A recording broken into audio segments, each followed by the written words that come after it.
The Lord be with you. A reading from the Holy Gospel according to Matthew. Glory to you, Lord. Jesus made the disciples get into a boat and precede him to the other side of the sea while he dismissed the crowds.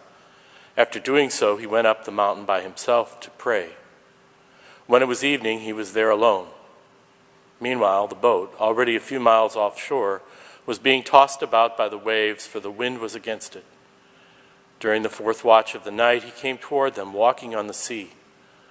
When the disciples saw him walking on the sea, they were terrified. "It is a ghost," they said, and they cried out in fear. At once Jesus spoke to them. "Take courage. It is I. Do not be afraid."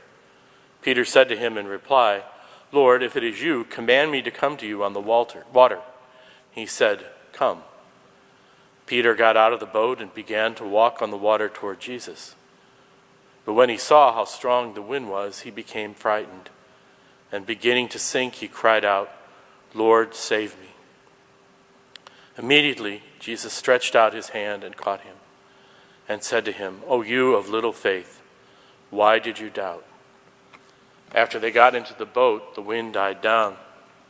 Those who were in the boat did him homage, saying, "Truly you are the Son of God." After making the crossing, he came to land at Gennesaret. When the men of that place recognized him, they sent word to all the surrounding country. People brought to him all those who were sick and begged him that they might touch only the tassel of his cloak, and as many as touched it were healed. The Gospel of the Lord. Praise to you, Lord Jesus Christ. If you saw Mass yesterday or if you read the readings, you'll notice that the readings are the same. There's a slight quirk in the lectionary for this cycle in certain times when this reading comes up twice in a row. It was yesterday's Gospel as it is today. And there's an alternative, but I decided to just use this one again because it just strikes me as such a consoling moment for us in the midst of the times we're going through now, in the midst of the pandemic and all of the other things that are swirling about us. Because it does seem like our boats are being tossed by the storm. It's a frightening time. It's a difficult time. It's a challenging time. And sometimes we can feel alone in the boat. We can feel like our little boat's going to be swamped by all the things that are buffeting us and causing us to worry and to struggle with this.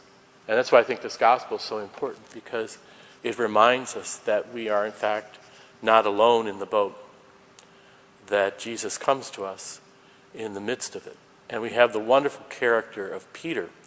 You know, he often gets into trouble, but he's got a holy boldness. You know, he's the one that says, "I want to walk on the water too." You know, even though he loses faith and begins to sink, he gets out of the boat. And I sometimes ask myself, would I get out of the boat? Would I trust enough that Jesus would help me walk on the water? So I always admire Peter, because even though he kind of fails, and has to be saved again, he took the chance. He put his trust in Jesus, weak as it was, and ultimately he walked on water. What other human being can say that besides Jesus and Peter? He walked on the water. And I think that's what the gospel tells us, that even though the water is churning, it's a tempest. If we keep our eyes, as Peter didn't at first, if we keep our eyes focused not on the tempest, but on the presence of Jesus, he'll keep us above the water. He'll sustain us. He'll comfort us. He'll encourage us. We just have to keep our eyes focused on him.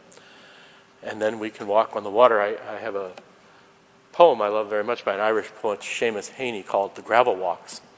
And the final stanza of the poem begins with his advice. He says, "So walk on air against your better judgment." And I think that's what Jesus is asking us to do, to not give in to just our human judgment, but to walk on air against our better judgment, because he'll help us walk on water, help us walk on air, bring a lightness and a confidence and hope more than anything to our lives when things are difficult.